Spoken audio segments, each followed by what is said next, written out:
Greetings, Internet. It's me. I'm here just giving a quick update on what I've got going on in my life. What I've got going on for you right here on the screen is just a sped up version, a speed paint of a project that I'm currently working on for my other channel. It's a little animation experiment about basically just a trip down a river in Alaska, not any river in particular, just a typical Alaskan environment.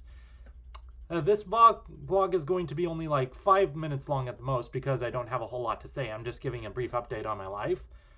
I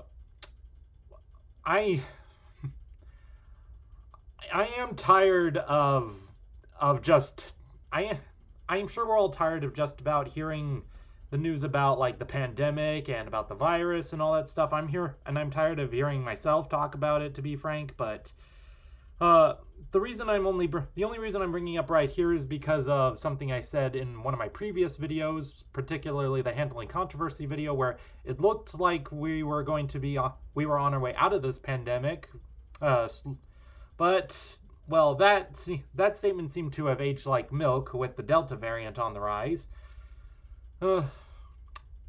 And when I first heard about the rumors of the Delta variant, I hoped that it wouldn't be anything serious and that it wouldn't create some drastic spikes in cases, but alas, I know there are always going to be some people out there who aren't sold on the prospect of these vaccines, no matter how much data you show them to ensure them that it is safe and that they were not just designed by amateurs or on a whim, or that they weren't given valuable test runs to prove effective or safe.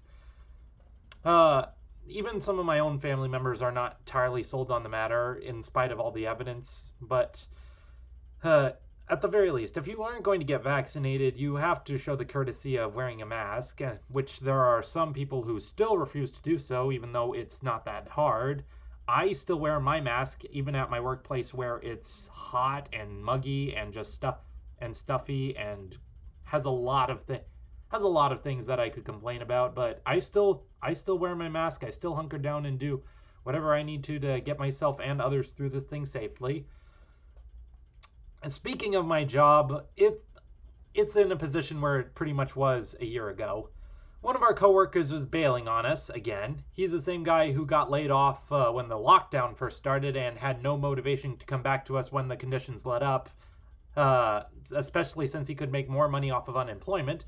Now that he's quitting on us altogether, especially when December rolls around, we have had our help wanted sign out for at least 4 months now, and nobody has responded, or if they have, we have actually given our numbers out, the number of the place out to a few people, but we haven't heard back from them. Anyone who said that they wanted to come in for an interview didn't show up, so this is a difficult cycle to break out of. Especially, it's hardest for the mechanic who's working there, who runs the place. He's still breaking his back, doing multiple car repairs, and no one's helping him on it. I can't help him on it because I'm no car expert, and all I can do is pump gas, put air in tires, fill oiled and windshield washer cartridges, and keep the place clean when I lock up at night, and that's pretty much it.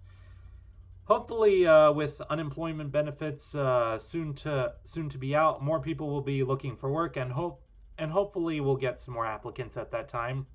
That's all we can hope for at this time. On a brighter note, my place in New Jersey just managed to avoid getting hit by Hurricane Henry.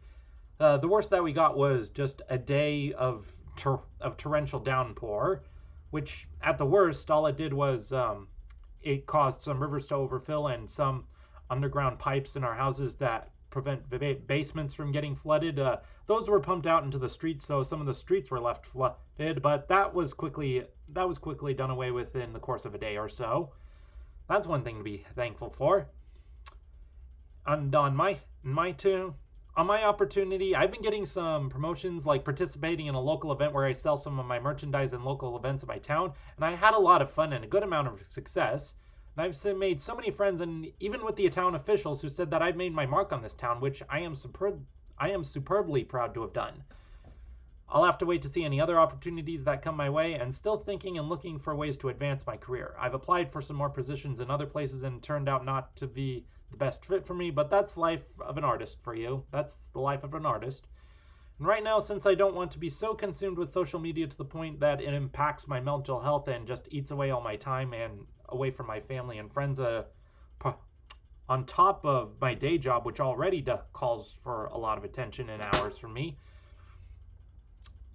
all I can say is that it's pretty much a fine line.